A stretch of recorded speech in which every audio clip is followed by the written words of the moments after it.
Hi, I'm Tom Holliday. I've been a teaching pastor at Saddleback Church for about 25 years. Part of my story involves growing up with a dad who suffered with severe mental illness. He suffered with schizophrenia. I first knew about it. I didn't understand what it was, of course, but I first knew about it when I was 5-year-old. One of my first memories is of some men coming from the mental hospital to take my dad to the mental hospital.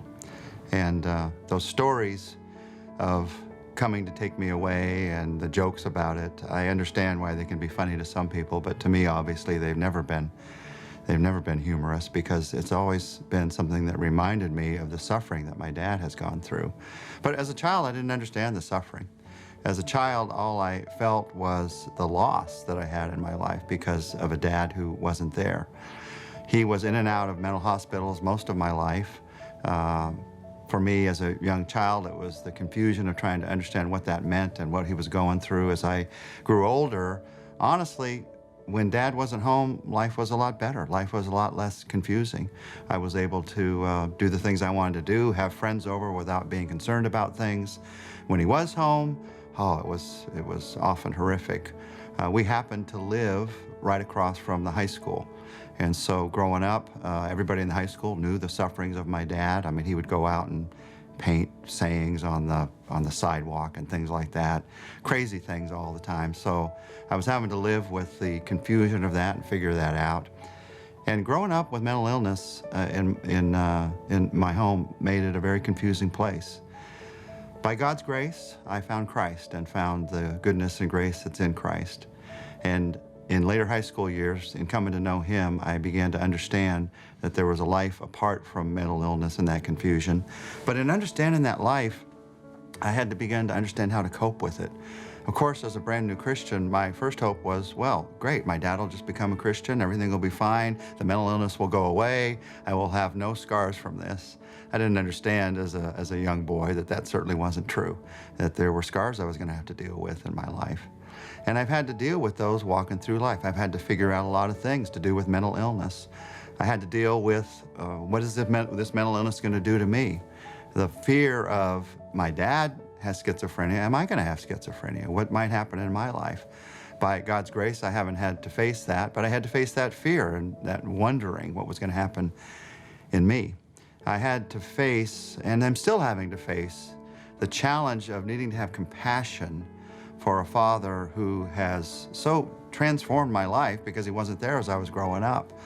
And as a child, even as in my 20s and 30s, a lot of the struggle was with just coming to understand him as a person, not just as a mental illness, but as a person who suffered with mental illness and had all that went on in his life. There was a lot I had to deal with to go through that in my life. I had to deal with a lot of what it meant not to have a dad around. To not have a dad around, whether it's through mental illness or anything else, is going to cause some scars in your life. And I had to come to understand that the insecurity that I felt in my life, sometimes crippling feelings of insecurity, often came from the fact that my dad just wasn't there growing up. And I had to learn some things about myself in that. A lot of what I had to learn about mental illness and dealing with mental illness had to do with how to deal with it. When dealing with mental illness, for me, I'm a logical person, I'm a teacher, I want to figure things out, and this is what you do, and this is what you do, and this is what you do.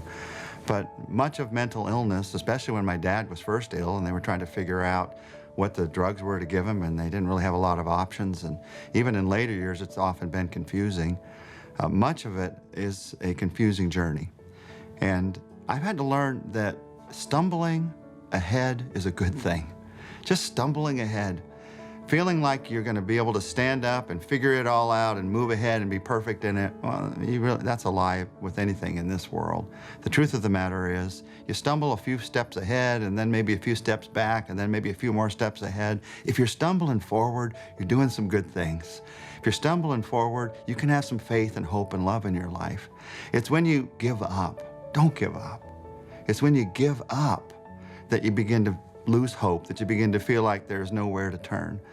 It's when you also feel like you got to be perfect that somehow you can figure it all out, that you begin to lose hope and there's nowhere to turn. I think it's a lot more healthy, it has been for me, to figure out, if I can just figure out how to love my dad today, if I can figure out how to write him a letter even though I don't want him to write him a letter, if I can figure out how to respond well to that letter that he's written back even though it may not be the kind of response that I would have liked back, if I can figure out when I go and see him what it means to talk to somebody who's not really all there, who can't really communicate like I would want, how to deal with that day and that moment. If I can stumble through that, I'm always going to have negative feelings to deal with about that.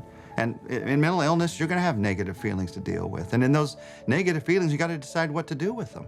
For me, a lot of my life, instead of stumbling ahead, one of the great ways to deal with negative feelings is escape. So I would escape into some entertainment, or escape even into ministry, even into positive things. But you got to deal with the feelings. And so to deal with them, you stumble into trusting God today.